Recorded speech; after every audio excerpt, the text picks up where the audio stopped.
श्रीरामदूतं शरणं प्रपद्ये वंशी विभूषितकरान् नवनीरदाभात्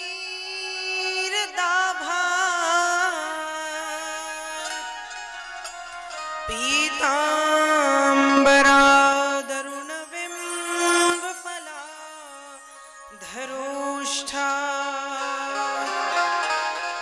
पूर्णेन्दु सुंदर मुखादलविंद नेत्रा कृष्णांगाथा वंदे युगलरूपणी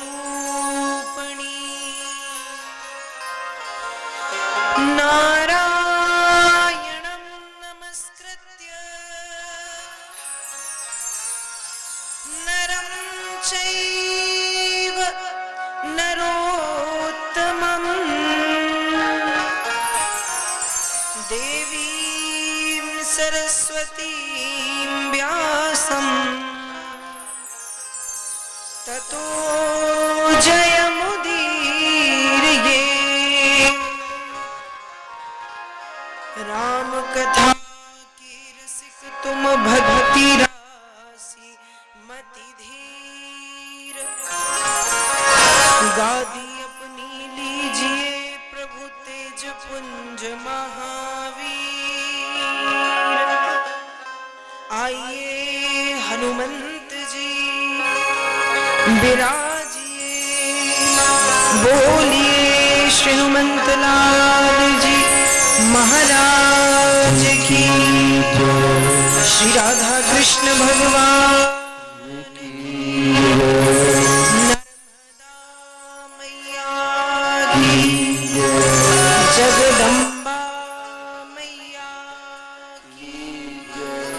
श्रीमद्भागवत महापुराण की सुखदेव जी महाराज की सब संतों की भारत भूमि की।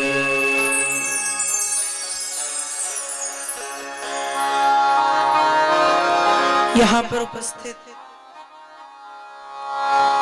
समस्त श्रद्धालु भक्तजन विद्वज्जन आदर्श चरित्र करुणामयी ममतामयी त्यागमयी माताएं बहनें छोटे छोटे से बाल वृंद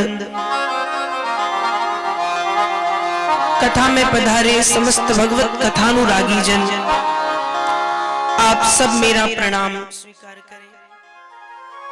आइए कथा श्रवण करने से पूर्व मन एवं वाणी को पवित्र करने के लिए कुछ क्षण भगवान के पावन नाम का संकीर्तन करते हैं। भाव से सभी गाएं, वाणी का सहयोग ताली सेवा अवश्य प्रदान करें। सभी गाएंगे, सभी बोलेंगे।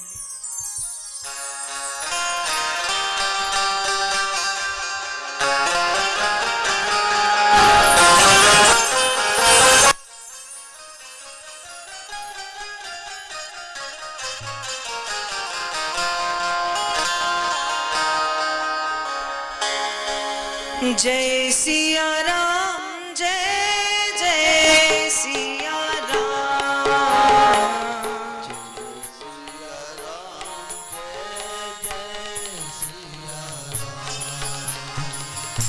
जय सिया राम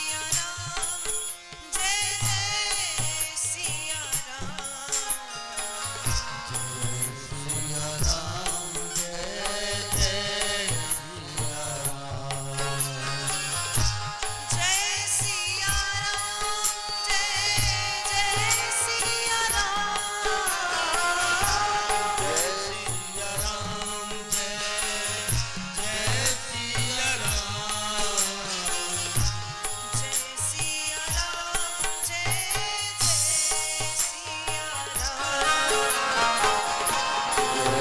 सिया राम जय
राधा कृष्ण भगवान की जय, नर्मदा मैया की जय।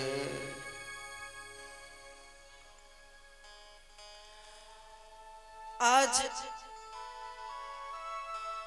आपके पावन नगर डिंडोरी में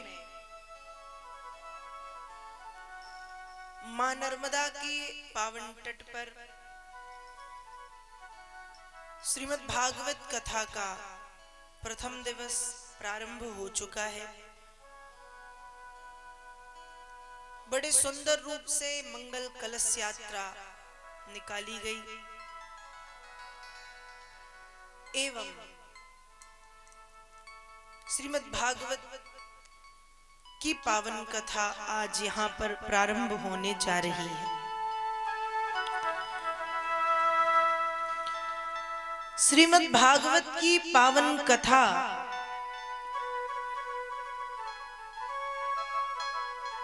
बड़ी दुर्लभता से सुनने के लिए मिलती है। मेरे कहने का मतलब यह है कि जब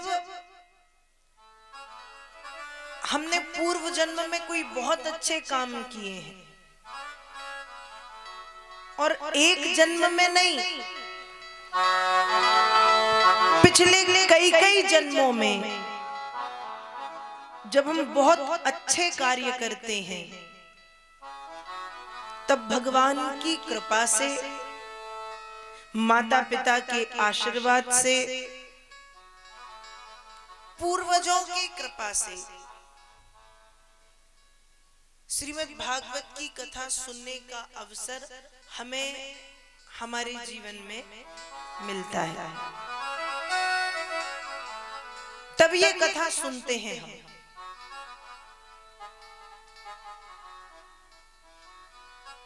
ये जो भागवत रूपी ग्रंथ है जो आप यहाँ पर रखा देख रहे हैं, ये कोई पुस्तक नहीं है।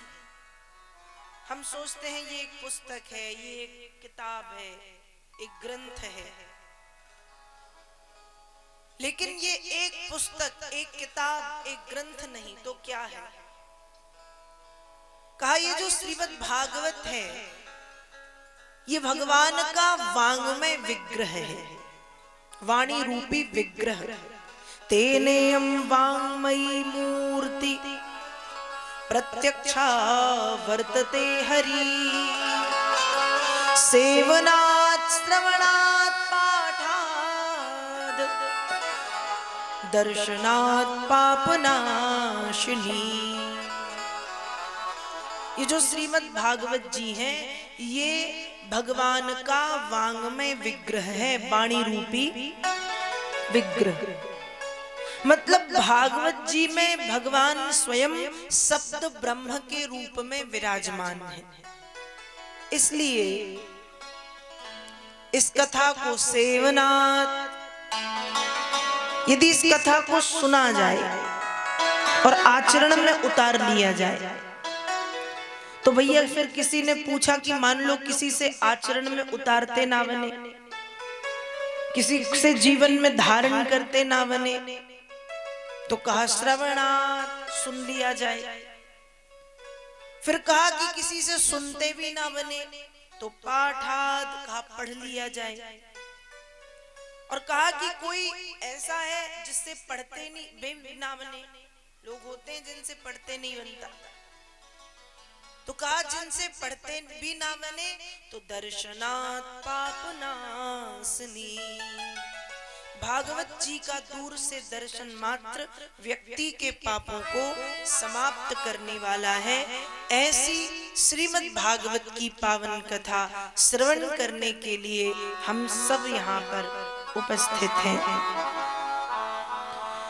श्रीमद् भागवत जी के महात्म के प्रथम श्लोक में श्री वेद व्यास जी महाराज भगवान श्री कृष्ण के स्वरूप का वर्णन करते हैं और लिखते हैं, सच्चिदानंद रूपाय विश्वोत्पत्त्यादि हेतवे तापत्रय विनाशाय श्री कृष्णाय वयं नुमः। कहा जो भगवान श्री कृष्ण कैसे हैं? सच्चिदानंद रूपाय, जो सच्चिदानंद स्वरूप है, मतलब सत्य, चैतन्य और आनंद। सच्चिदानंद रूपाय विश्वोत्पत्त्यादि हेतवे, जो विश्व की उत्पत्ति करते हैं, विश्व के रचनाकार हैं, विश्व के सृजन करता है, बनाने वाले, और समय आने पर वही भगवान इस संसार का विनाश करते हैं।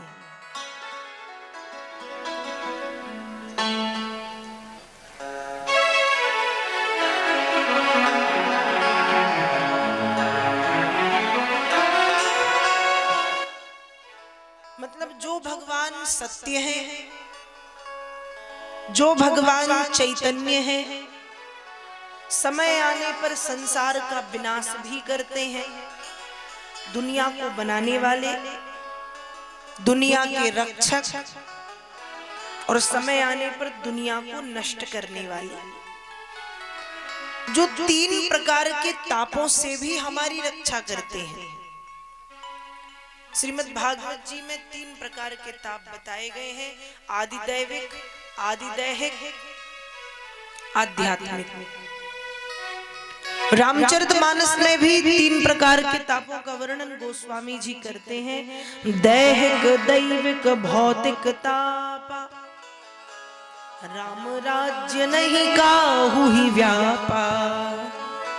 पहला ताप दैहिक ताप, दूसरा ताप दैविक ताप, तीसरा ताप भौतिक ताप। कहा सतयुग में भगवान विष्णु के समय में भी ये ताप थे। ताप मतलब कष्ट, ताप मतलब परेशानियां, ताप मतलब पीड़ाएं, सतयुग में भी थी, लेकिन नारायण की कृपा से किसी को व्याप्त नहीं होती थी, सताती नहीं थी। त्रेता युग आया, त्रेता युग में भी ये ताप थे, कष्ट थे, परेशानियां थी, पर राम जी की कृपा से किसी को सताती नहीं थी। फिर आया द्वापर युग, द्वापर युग में भी परेशानियां थी, लेकिन द्वापर युग में थे भगवान कृष्ण, कृष्ण की कृपा से किसी को ये ताप सताते नहीं थे। फिर आया कलयुग, अब कलयुग में भी ताप हैं, लेकिन कलयुग में भगवान कृष्ण हैं। कलयुग में ना भगवान कृष्ण है, ना राम जी हैं, ना नारायण है। तो कलयुग में तापों से, परेशानियों से कौन बचाएगा? वेद व्यास जी आगे लिखते हैं कि कलयुग में केवल भगवान का नाम ही एकमात्र जीव का आश्रय है। गोस्वामी जी ने भी रामचरितमानस में लिखा है कि कलयुग केवल नाम आधारा, जानी लेहु जो जाननी हारा। श्रीमद् भागवत जी में वेद व्यास जी भी लिखते हैं कि यत्फलम नास्ति तपसा न योगेन समाधिना तत्फलम लभते सम्यक कलौ केशव कीर्तना। कलयुग में केवल कृष्ण का कीर्तन ही काफी। कलयुग में भगवान का नाम ही एकमात्र आधार है। तो तापत्रय विनाशाय, भगवान कृष्ण कैसे हैं? कहा भगवान कृष्ण सच्चिदानंद है, सत्य है, चैतन्य है, आनंद है। संसार को बनाने वाले हैं, रक्षा करने वाले हैं, विनाश करने वाले हैं। 3 प्रकार के तापों से, ताप मतलब परेशानियों से हमारी रक्षा करते हैं। ऐसे भगवान को हम और आप बारंबार प्रणाम करते हैं और ऐसे भगवान को प्राप्त करने के लिए बात बताया गया। यदि ऐसे भगवान को हम प्राप्त करना चाहें, पाना चाहें, तो कलयुग में केवल नाम ही आधार बताया गया। श्रीमद् भागवत की कथा प्रारंभ होती है नैमिषारण्य की पावन भूमि से। आप लोगों ने पहले कभी नैमिषारण्य का नाम सुना होगा, देखा नहीं होगा पर नाम सुना होगा। नैमिषारण्य कहाँ है? तो नैमिषारण्य एक तीर्थ क्षेत्र है। नैमिषे अनिमिषेत्रे ऋषया सोनकादयः सत्रम स्वर्गाय लोकाय सहस्र सममासत। नैमिषारण्य की पावन भूमि। एक समय की बात है जब भगवान कृष्ण इस पृथ्वी लोक को छोड़ करके जा रहे थे, तो उद्धव जी, विदुर जी और अन्य संतों ने भगवान कृष्ण के पैर पकड़ लिए कि भगवान आप जा तो रहे हैं, लेकिन आपके जाने के बाद हम किसके सहारे रहेंगे। तब भगवान ने कहा चिंता मत करो, परेशान मत हो। भगवान ने अपना सुदर्शन चक्र छोड़ा और कहा कि मेरा सुदर्शन चक्र जिस पृथ्वी पर जाकर के गिरे और गिर करके गायब हो जाए, अंतर्धान हो जाए, और सुदर्शन की नेमी, नेमी का मतलब होता है कील, कील समझ गए ना, कील। कहा सुदर्शन की जो नेमी है वो पृथ्वी के भीतर समा जाए। भगवान ने चक्र छोड़ा। एक स्थान ऐसा आया जहां पर जाकर के चक्र गिरा, चक्र गिर करके गायब हो गया, अंतर्धान हो गया। चक्र की नेमी मतलब कील उस स्थान पर पृथ्वी के भीतर समा गई, और जैसे ही समाई, नेमी के भीतर जाते ही एक सारण्य, एक अरण्य, एक कानन, एक वन, एक मधुवन, एक जंगल की वहां पर हो गई उत्पत्ति, और उसी को नाम दे दिया गया नैमिषारण्य। तो नैमिषारण्य नामक तीर्थ क्षेत्र में श्रीमद् भागवत की कथा प्रारंभ होती है। एक तरफ 1000 वर्ष में पूर्ण होने वाले यज्ञ का आयोजन किया गया ऋषियों के द्वारा। 7 दिन का, 9 दिन का, 11 दिन का यज्ञ नहीं, 21 दिन का यज्ञ नहीं, 1000 वर्ष में पूर्ण होने वाला यज्ञ।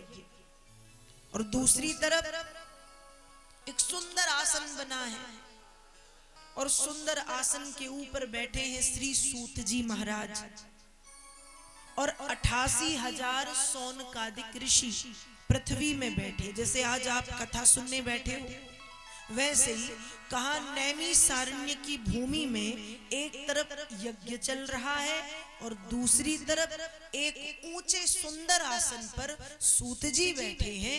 88,000 ऋषि मुनि पृथ्वी मां की गोद में विराजित हैं, बैठे हैं। और फिर वे 88,000 ऋषि मुनि हाथ जोड़ के निवेदन कर रहे हैं कि भगवान अज्ञान ध्वांत विद्वंस कोटि सूर्य समप्रभो सूताख्या ही कथा सारम मम कर्ण रसायनम। भगवान हम अज्ञानी हैं, हम मूर्ख हैं, लेकिन आपके पास का जो ज्ञान है, जो तेज है, कोटि सूर्य समप्रभ, वो ज्ञान कोटि मतलब करोड़ों करोड़ों सूर्यों के समान है। इसलिए सूताख्या ही, हे सूत जी महाराज कहिए, तो सूत जी महाराज ने पूछा क्या कहूं। सौनकादिक ऋषि कहते हैं कथा सारम, कहा कथा कहो और उस कथा में भी कथा का सार कहो। क्या कहो? कथा, और कथा में भी कथा का सार। कहा हमें कथा तो सुनना है लेकिन मन गढ़ंत कथा नहीं सुननी है, कोई चुटकुले नहीं सुनना है, कहानियां नहीं सुननी है, समाज की बातें नहीं सुननी है, कहानियां नहीं सुननी है। क्या सुनना है? कहा कथा सुनना है और उस कथा में भी कथा सारम। क्या सुनना है? कथा का सार। कैसा सार? कहा जो मम कर्ण रसायनम, जो हमारे कानों को ताकत दे, जो हमारे कानों को शक्ति दे, जो हमारे कानों को बल प्रदान करे, जो हमारे जीवन के लिए रस और रसायन बन जाए, जो हमारे जीवन के लिए ताकत बन जाए, ऐसी पावन कथा सुनाओ। तब सूत जी महाराज कहते हैं कालब्याल मुखग्रासो त्रास निर्णास हेतवे श्रीमद् भागवतम शास्त्रम कलौ कीलेन भासितम। कहा कलयुग के प्राणियों के कल्याण के लिए ये जो श्रीमद् भागवत की कथा है, ये कीरेण भासितम, ये कथा एक पक्षी के मुख से निकली है। ये भागवत की कथा कलयुग के लोगों के कल्याण के लिए एक पक्षी ने कही है। अब बताओ पक्षी कथा कह सकता है? बताओ कहता है? पक्षी मतलब तोता। आपने देखा है तोते को कथा कहते? देखा है या नहीं? अच्छा पहले तो ये बताओ भाषा समझ में आ रही है या नहीं आ रही है कि नहीं आ रही? आ रही है। तो तोता, कहा कीरेण भासितम, ये कथा एक पक्षी के मुख से निकली। अब तोता तो कथा कह नहीं सकता। आपने देखा तोते को रामायण पढ़ते? आपने देखा तोते को भागवत पढ़ते? देखा है? आपने देखा है तोते को गीता पाठ करते? देखा है क्या? नहीं। हम अपने घरों में भी तोता रखते हैं लेकिन 1-2 साल में 1-2 शब्द वो बोल पाता है ना, बस। पर कहा ये जो श्रीमद् भागवत की कथा है कीरेण भासितम, ये एक पक्षी के मुख से निश्चरित हुई है, निकली है। कैसे निकली है? एक बार की बात है, भगवान शंकर मां पार्वती के साथ संसार का भ्रमण कर रहे थे, घूम रहे थे। तब भगवान शंकर ने भ्रमण करते करते मां पार्वती ने भगवान शंकर से कहा, क्या कहा? कि मुझे भगवान की कथा सुनना है। भगवान शंकर ने कहा बात तो बड़ी अच्छी कह दी आपने, पर भोलेनाथ कहते कि चलो किसी एकांत में कथा सुनाऊंगा। भगवान शंकर पार्वती जी को एक गुफा में ले गए। भगवान शंकर स्वयं पद्मासन लगा करके बैठे हैं। सामने पार्वती मैया को भोलेनाथ ने बिठाला, कथा कहना प्रारंभ किया। कुछ देर तक तो कथा भोलेनाथ ने सुनाई, पार्वती मैया ने सुनी ध्यान से, लेकिन कथा सुनते सुनते पार्वती मैया सो गई, उनको नींद आ गई। अब जब नींद आ गई तो भोलेनाथ कथा कर रहे थे और कथा कह रहे थे आंखें बंद करके। आंखें बंद थी और कथा कहे जा रहे थे। तो उस गुफा में बैठा था एक तोता जो कथा सुन रहा था। अब तोता विचार करता है कि पार्वती मैया जो कथा सुन रही थी वो तो सो गई हैं, अब हुंका कौन देगा? हुंका देना मतलब हुहा कौन करेगा? अब तोते ने हुहा करना शुरू कर दिया। कथा पूरी हुई, भगवान शंकर के नेत्र खुले, सामने देखा तो पार्वती मैया सोई हुई थी। पार्वती मैया सो रही थी। तब भोलेनाथ ने अपने जो नेत्र है वो चारों तरफ घुमाए। भगवान शंकर सोच रहे हैं कि जब पार्वती सो रही हैं तो हुहा कौन कर रहा था। तभी एक तोता डर के कारण वहां से उड़ करके भागा।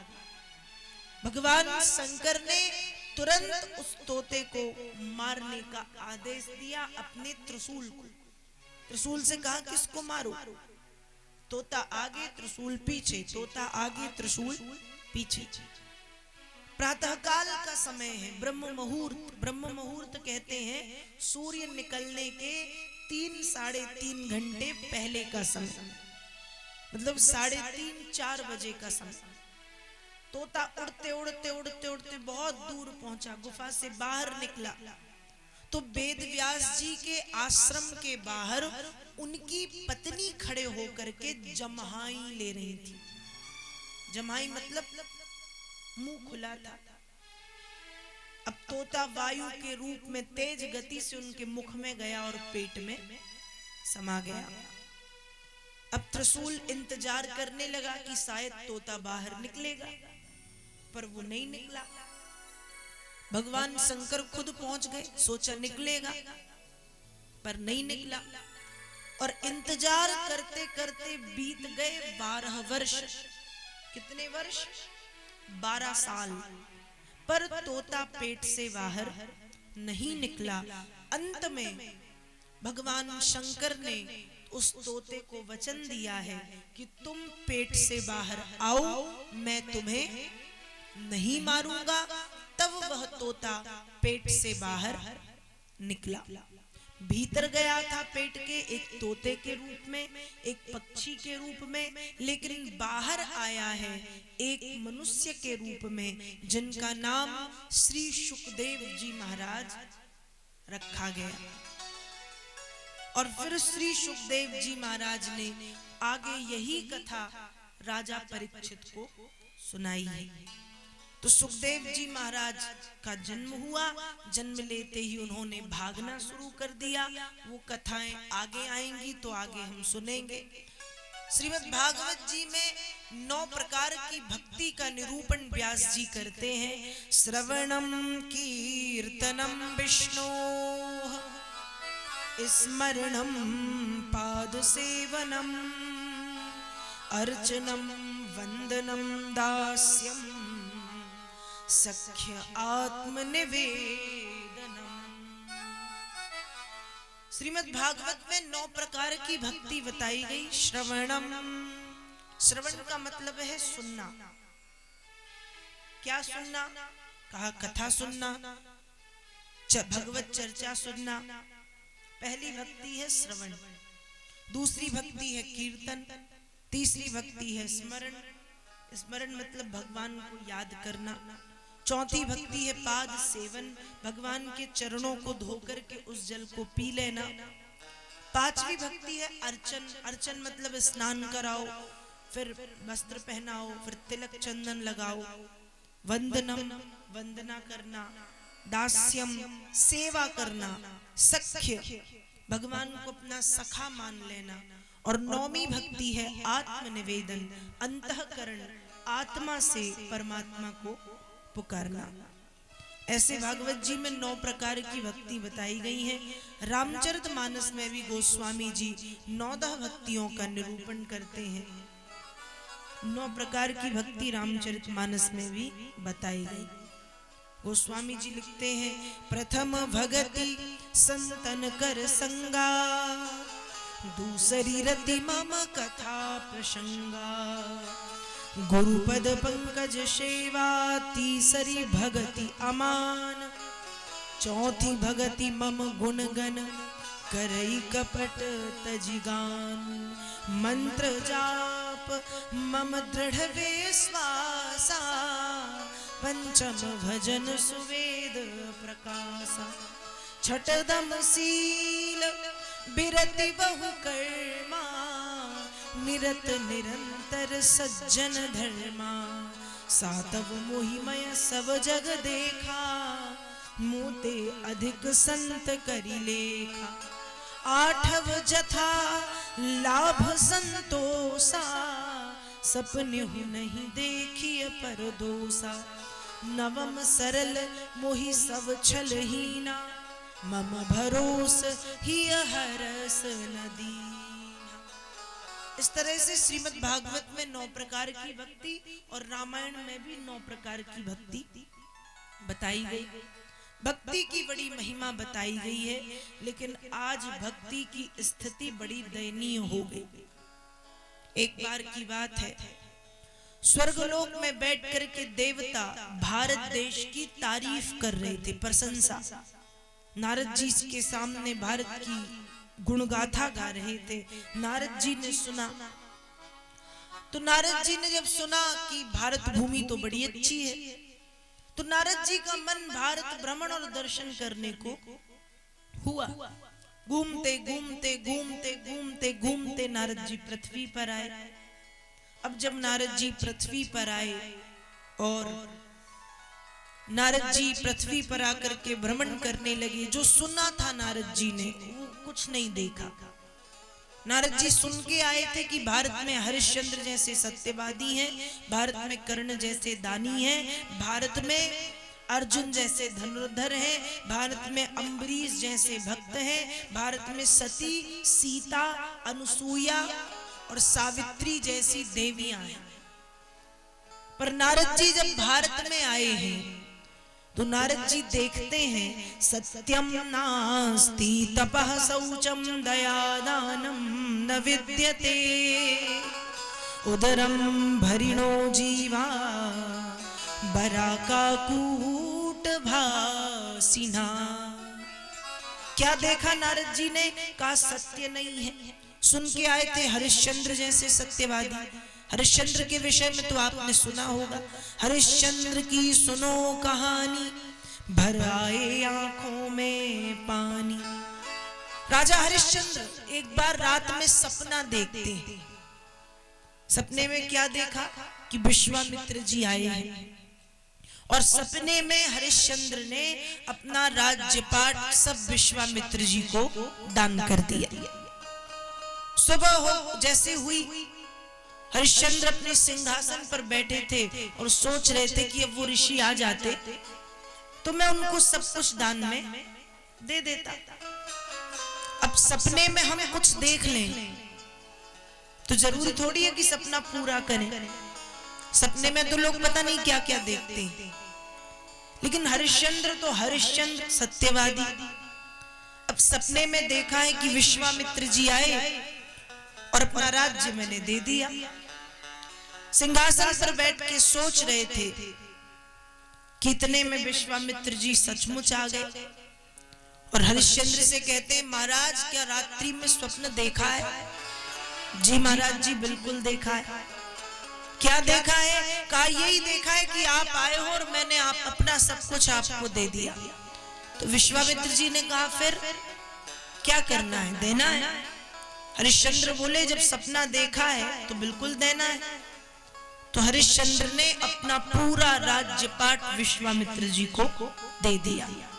अपनी पत्नी और अपने पुत्र, पत्नी का नाम है तारा और पुत्र का नाम है रोहित, उनको लेकर के राज्य से निकल पड़ी। तब विश्वामित्र जी ने आवाज लगाई कि हरिश्चंद्र तुम सत्यवादी तो हो, लेकिन इतने बड़े राजा होने के बाद भी ये नहीं जानते कि दान के बाद कुछ दक्षिणा भी दी जाती है। दान अलग है, दक्षिणा अलग है। तो दान तो तुमने कर दिया, दक्षिणा कहाँ है? परीक्षा तो हो रही है। हरिश्चंद्र ने कहा महाराज मेरा तो जो भी था मैंने सब दान ही कर दिया है, पर कुछ समय दो, मैं आपको दक्षिणा भी ला करके दूंगा। और हरिश्चंद्र राज्य से निकल गए। अपनी पत्नी और अपने पुत्र को एक ब्राह्मण के यहाँ काम में लगा दिया और हरिश्चंद्र स्वयं एक चांडाल के यहाँ बिक गए और कुछ दिनों में दक्षिणा इकट्ठी करके विश्वामित्र जी को दे आए। एक दिन की बात है, राजा हरिश्चंद्र का बेटा रोहित जिन ब्राह्मण की सेवा में था, उनके लिए फूल लेने के लिए बगीचे में गया। जब बगीचे में गया तो एक सर्प ने, काले नाग ने उसको डस लिया, तो वो मर गया, मृत्यु हो गई। और जब उस बेटे की माँ को, मतलब हरिश्चंद्र की पत्नी को ये बात पता चली, तो रोते हुए आई, दोनों हाथों से अपने बेटे को उठाया। अब क्या कर सकती थी, उठा करके ले गई स्मशान। अब स्मशान में खड़े थे हरिश्चंद्र, क्योंकि चांडाल के यहाँ बिके थे तो वही काम कर रहे थे। खड़े थे राजा हरिश्चंद्र। पत्नी ने बताया कि हमारा पुत्र मर गया है महाराज, मृत्यु हो गई। दुख तो हुआ।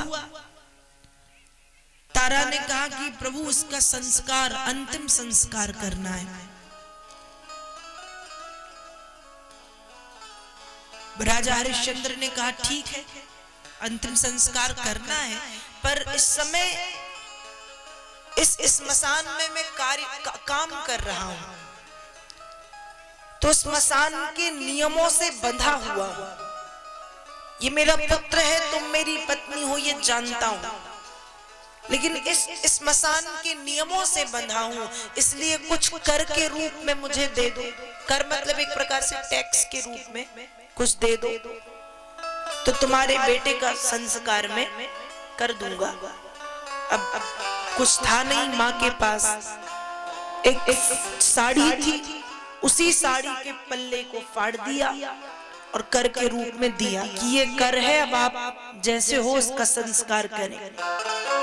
उस साड़ी के पल्ले को लेकर के हरिश्चंद्र अपने पुत्र का संस्कार करने ही जा रहे हैं, अंतिम संस्कार। चिता पर लिटाया, आग लगाने की जब बारी आई, तो उस समय स्वयं भगवान विष्णु वहां पर प्रकट होते हैं और कहते हैं बस बस राजन हरिश्चंद्र, बस तुम अपनी तपस्या में सफल हुए और प्रसन्न होकर के तुम्हारा राज्य पाठ तुम्हें वापस देता हूं, साथ ही साथ तुम्हारा पुत्र भी तुम्हें वापस लौटाता हूं। मेरे कहने का मतलब ये है कि नारद जी सुनकर के आए हैं कि भारत में हरिश्चंद्र जैसे सत्यवादी, भारत में कर्ण जैसे दानी, महाभारत के युद्ध में कर्ण खून से लथपथ थे और भगवान कृष्ण अर्जुन से बोले कि चलो कर्ण की परीक्षा लेने। ठीक है, परीक्षा लेने चल पड़े। साधु वेश में कर्ण से कहा, कर्ण एक रत्ती भर स्वर्ण चाहिए, सोना चाहिए। कर्ण विचार करने लगे कि इस युद्ध भूमि में रत्ती भर सोना कहां से लाऊं, पर कर्ण सोच रहे हैं कि जो आया है वो खाली हाथ नहीं गया। कर्ण को याद आया, जब मैं 3 वर्ष का था, लगभग छोटा था, तो मेरे पिता ने मेरे दांत में सोने की कील लगवाई थी। कर्ण को याद आया कि मेरे दांत में सोने की कील लगी है, इतने घाव हैं, एक घाव और सही। एक पत्थर उठा करके कर्ण ने दांत को तोड़ा, दांत से वो सोने की कील निकाल के साफ करके भगवान कृष्ण के हाथ में रख दी। उस समय भगवान कृष्ण कहते हैं, वाह कर्ण वाह।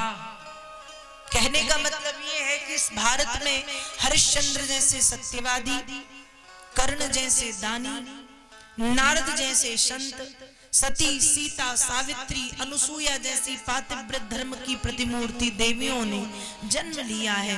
नारद जी ने ये सब सुना है और नारद जी सुनकर के जब पृथ्वी में आए तो नारद जी ने देखा कि सत्यम नास्ति तपः शौचम दया दानम न विद्यते उदरम भरिणो जीवा बराका कूट भासिना। नारद जी ने देखा सत्यम नास्ति, सत्य नहीं है। सुन के आए थे हरिश्चंद्र जैसे सत्यवादी, पर देखा तो सत्य नहीं है। तपः नास्ति, तपस्या नहीं है। शौचम नास्ति, पवित्रता नहीं है। दयादानम नास्ति, दया भी नहीं है और दान भी नहीं है। बड़े बड़े साधु संत असत्यभाषी और आलसी हो गए हैं, धर्म की ओट में छिप करके अधर्म कमा रहे हैं, झूठ बोल रहे हैं। नारद जी ने ये देखा, बुरा लगा, आगे बढ़े। बद्रीनाथ, केदारनाथ, ऋषिकेश, हरिद्वार, वाराणसी, मथुरा, वृंदावन, पुष्कर, प्रयाग आदि समस्त तीर्थ क्षेत्रों का नारद जी ने भ्रमण किया, पर नारद जी को शांति की प्राप्ति नहीं हुई। अब नारद जी जब आगे बढ़े, सोच रहे हैं कि ये क्षेत्र शायद बुरा है। आगे बढ़े तो और बड़े बड़े पाप देखे कि माता पिता अपनी ही बेटियों को बेच रहे हैं लोभ के वशीभूत होकर के।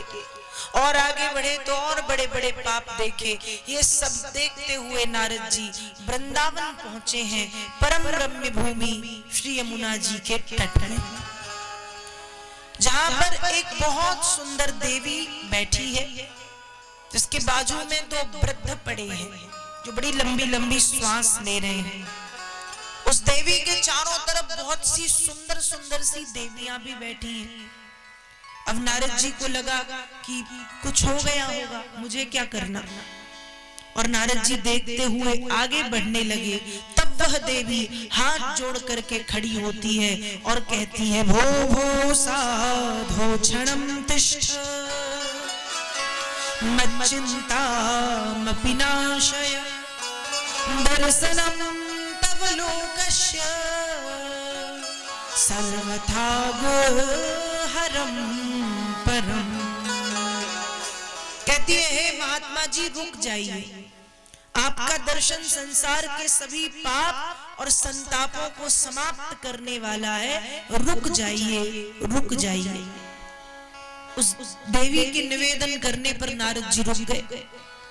पर नारद जी सोचते, मैं तो इन्हें नहीं जानता, ये मुझे भी नहीं जानती, ये कौन है, इनसे पूछना चाहिए। और नारद जी उस देवी से प्रश्न करते हैं कि आप कौन हैं। कासित्वं का विमौचेमा कानार्याः पद्मलोचना वद देवी सविस्तारम् स्वस्य दुःखस्य कारणम्। नारद जी पूछ रहे हैं, कासित्वम, तुम कौन हो, तुम संसार में किस नाम से जानी जाती हो, तुम्हारा नाम क्या है। ये बाजू में, तुम्हारे बाजू में ये तो बूढ़े पड़े हैं, ये तुम्हारे कौन है। ये तुम्हारे पास में इतनी सुंदर सुंदर देवियां बैठी हैं, ये तुम्हारी कौन है, तुम्हारे कष्ट का कारण क्या है, सब बताओ। स्वस्य दुःखस्य कारणम। नारद जी की बात सुनकर के उस देवी ने उत्तर दिया है और कहती है, नारद जी, अहम भक्ति रीति ख्याता इमौ में तनयौ मतौ ज्ञान वैरागो। निश्चित पद की प्राप्ति मतलब भगवान की प्राप्ति करा दी।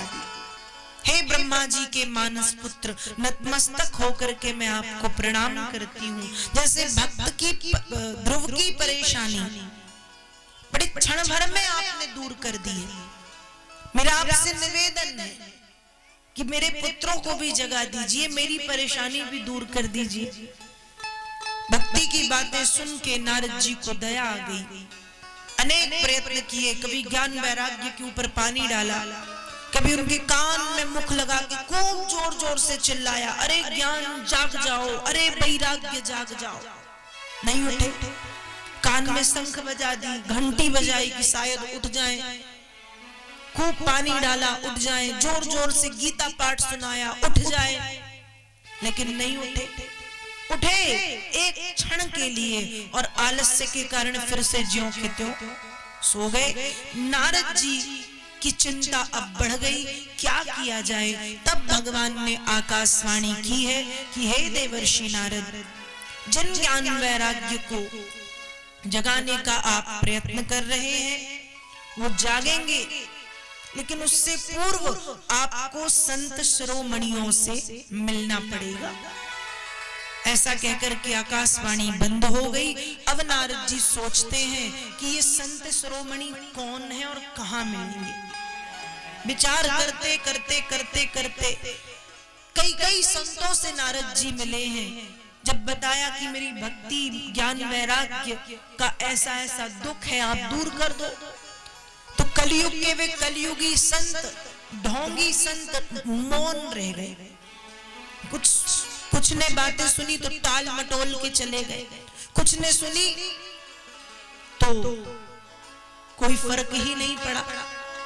कहते हैं ये असंभव है। अब नारद जी बड़े चिंता में डूब गए, क्या किया जाए। भगवान को यदि रास्ता बताना था कि संत शिरोमणि से मिलो, तो कम से कम ये भी बता देते उनका नाम क्या है, वो दिखते कैसे हैं, कहाँ मिलेंगे, कुछ भी नहीं बताया। अब नारद जी खुद खोजते खोजते खोजते खोजते जब आगे बढ़े तो नारद जी बद्रीनाथ पहुंच गए और विचार कर रहे हैं कि अब यहाँ बैठ के तपस्या करूंगा, अब भगवान प्रकट होके वरदान मांग लूंगा कि भक्ति ज्ञान वैराग्य को ठीक कर दो। नारद जी बद्री का आश्रम में पहुंचे हैं। तब नारद जी को सनत कुमार आदि ऋषियों का दर्शन हुआ है, जिनकी उम्र तो काफी है, करोड़ों वर्षों की, लेकिन दिखते हैं 5 वर्ष के बालक की तरह। संख्या है 4, सनक सनंदन सनातन सनत कुमार। नारद जी समझ गए यही संत शिरोमणि हैं। उनके चरणों में प्रणाम करके निवेदन किया कि भगवान मेरी भक्ति के दोनों पुत्रों को आप ठीक कर दीजिए। सनत कुमार आदि ऋषियों ने नारद जी से कहा, मां चिंता कुरु देवर्षे हर्षं चित्ते समावह उपायः सुख साध्योत्रो वर्तते पूर्व एव हि। नारद जी चिंता मत करो, अपने हृदय में हर्ष लाओ, प्रसन्नता लाओ। ज्ञान वैराग्य को जगाने के जो प्रयत्न आप कर रहे हैं वो सफल होंगे, पर आपको संत शिरोमणियों से मिलना पड़ेगा। तो आप मिल चुके और हम आपको उपाय बताएंगे। उपाय आप भी जानते हैं पर आप भूल गए हैं, इसलिए हम आपको बताए देते हैं। ज्ञान वैराग्य को आप श्रीमद् भागवत की कथा सुनाइए। नारद जी कहते हैं ये कथा कहाँ सुनानी चाहिए। हर काम को करने के लिए स्थान की विशेषता है। जैसे पढ़ने के लिए विद्यालय जाते हैं, सोने के लिए शयन कक्ष में जाते हैं, भोजन रसोई घर में पकाते हैं, पूजन करने के लिए मंदिर जाते हैं, वैसे ही कहा ये जो कथा है कहाँ करानी चाहिए। सनत कुमार आदि ऋषियों ने स्थान बताया है। सुमुना रदवक्ष्याम विनम्राय विवेकिने गंगा द्वार समीपे तु तटमानंद नामकम। नारद जी ज्ञान वैराग्य को कथा सुनानी है और ये कथा माँ गंगा के पावन तट में होनी। गंगा तट पर आनंद नाम के घाट में ये कथा आप सुनाइएगा। गंगा तट में आनंद नाम के घाट में श्रीमद् भागवत की कथा प्रारंभ हुई। बिना बुलाए बड़े बड़े ऋषि मुनि पधारने लगे।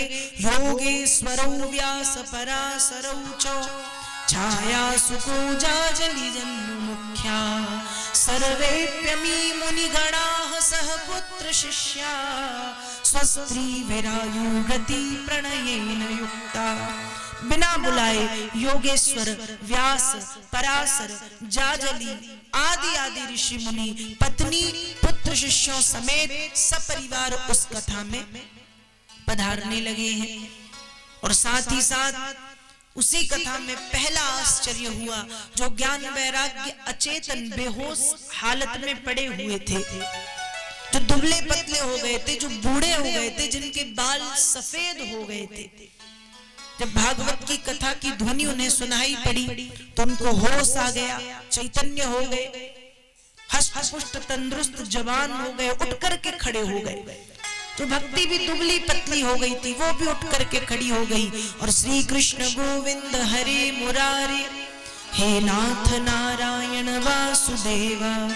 श्री कृष्ण गोविंद हरे मुरारे हे नाथ नारायण वासुदेव कहते हुए तीनों जोर जोर से कहते हुए भागते दौड़ते हुए जाकर के श्रीमद् भागवत की कथा में सबसे आगे बैठ गए। तो जब भागवत की कथा गंगा तट पे प्रारंभ हुई, पहला आश्चर्य ये हुआ है कि भक्ति ज्ञान वैराग्य जो बेहोश पड़े थे वो स्वस्थ हो गए। बिना बुलाए बड़े बड़े ऋषि मुनि अपने पुत्रों को, अपने शिष्यों को, अपनी पत्नियों को लेकर के पहुंच गए। और उसी कथा में एक और आश्चर्य हुआ। भगवान कहते हैं अथ वैष्णव चित्तेषु दृष्ट्वा भक्ति अलौकिकी निज लोकम परित्यज्य भगवान भक्तवत शला। भगवान कहते हैं कि जब मेरे भक्त अनन्य भाव से भक्ति करके मुझे पुकारते हैं तो मैं मेरे निज धाम वैकुंठ का त्याग करके अपने भक्तों के पास दौड़ा भागा चला जाता हूँ। और जब श्रीमद् भागवत की कथा गंगा तट पर प्रारंभ हुई तो 5 वर्ष के बालक के रूप में भगवान श्री कृष्ण का आगमन हुआ। भगवान कृष्ण आए और सभी ऋषि मुनियों के बीच में से निकल करके आकर के श्रीमद् भागवत जी में विराजमान हो गए। तो जिस स्थान पर भागवत की कथा होती है, कथा के पहले दिन स्वयं भगवान कृष्ण पहुंच करके भागवत जी में विराजमान होते हैं।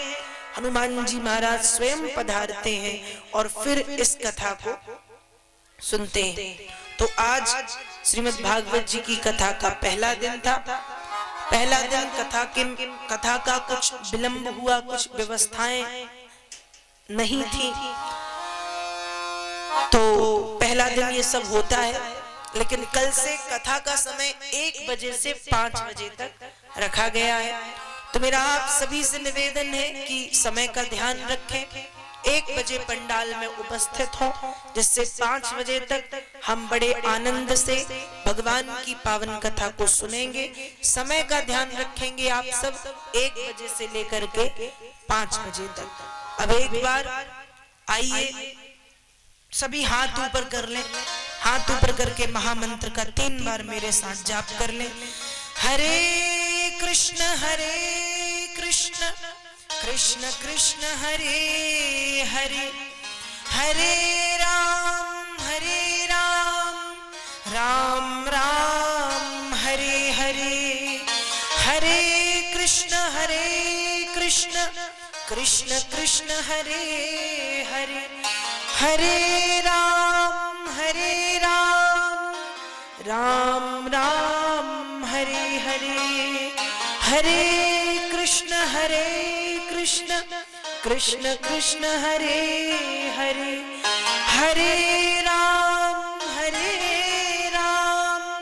राम राम हरे हरे। जय जय राम कथा, जय श्री कृष्ण कथा, जय जय राम कथा, जय श्री कृष्ण कथा।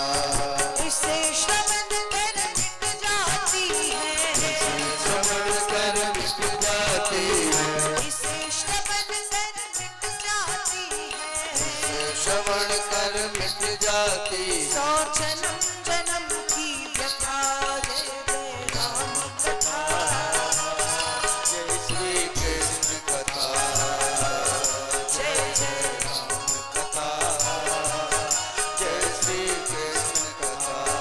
महामोह महिषेष विशाला, राम कथा कालिका कराला, महामोह महिषेष विशाला, राम कथा कालिका कराला। राम कथा शशि किरण समाना, संत चकोर करहि जहि गाना, राम कथा शशि किरण समाना, संत चकोर करहि जहि गाना। इसे श्रवण कर मिट जाती है, इसे श्रवण कर मिट जाती है। 100 जन्म जन्म की व्यथा, जय श्री कृष्ण कथा। पापियों को पाप से है तार की, भागवत भगवान की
जलेन शीतलीकरणं पुष्पै देवाभिवन्दनम् आरोग्याते आत्माभिवन्दनं मन्त्रपुष्पाञ्जलिः ॐ जग्नेन जग्नवै जन्तदेवास्थानि धर्माणि प्रथमान्यासन्ना ते हनाकं महिमानः सचन्त जदरा पूर्वे साध्याः सन्ति देवाः हरिः ॐ राजाधिराजाय विषयसायिने नमो वयं वैष्णवाय कुर्महे समे काम कामाय मह्यं कामेश्वरो वैष्णवो ददातु कुबेराय वैष्णवाय महाराजाय नमः हरि ओम स्वस्ति साम्राज्यं भोज्यं स्वराज्यं वैराज्यं पारमेष्ठ्यं राज्यं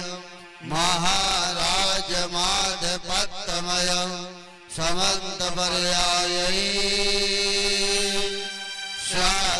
सार्वभौमः सर्वायुशान्तार्धापरार्धा पृथिव्यै समुद्रपर्यन्ताय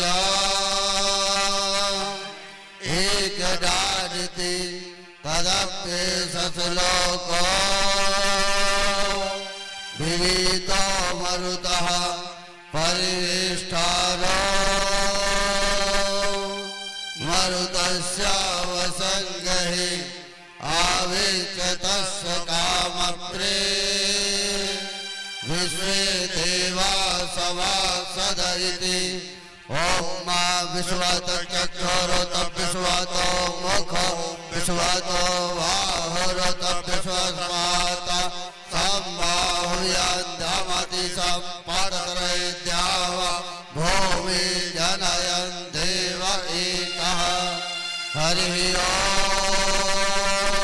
ओम एकदन्ताय विद्महे वक्रतुण्डाय धीमहि तन्नो दन्तः प्रचोदयात् हरिः ओम देवकी नन्दनाय विद्महे वासुदेवाय धीमहि तन्नः कृष्णः प्रचोदयात् हरिः ओम अंजनीजाय विद्महे वायुपुत्राय धीमहि तन्नो हनुमत् प्रचोदयात् श्रीवन्दिकावगुलजं पडवादलाज्य पुण्यजाति करवे दिलशाल पुष्पे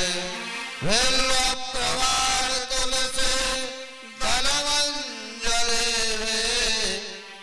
पूजयामि जगति शरमे प्रसीदो नाना सुगंध पुष्पाणि यथा कालोपमानि च पुष्पाञ्जलिर्मया दत्तं गृहाण परमेश्वर श्री राधा कृष्णाभ्यां नमः श्री पुराण पुरुषोत्तमाय नमः श्री हनुमत देवताभ्यो नमः वेदोक्त मंत्र पुष्पांजलि मंत्र प्रार्थना समर्पयामि। बोले वृंदावन बिहारी लाल की जय, श्री राधा कृष्ण भगवान की जय, हनुमत लाल जी सरकार की जय, श्रीमद् भागवत महापुराण की जय, नर्मदा मैया की जय, धर्म की जय, अधर्म का प्राणियों में विश्व का कल्याण, माता की जय, हत्या बंद, सत्य की नमः पार्वती पदे हर हर हर महादेव। अंतरराष्ट्रीय भागवत कथा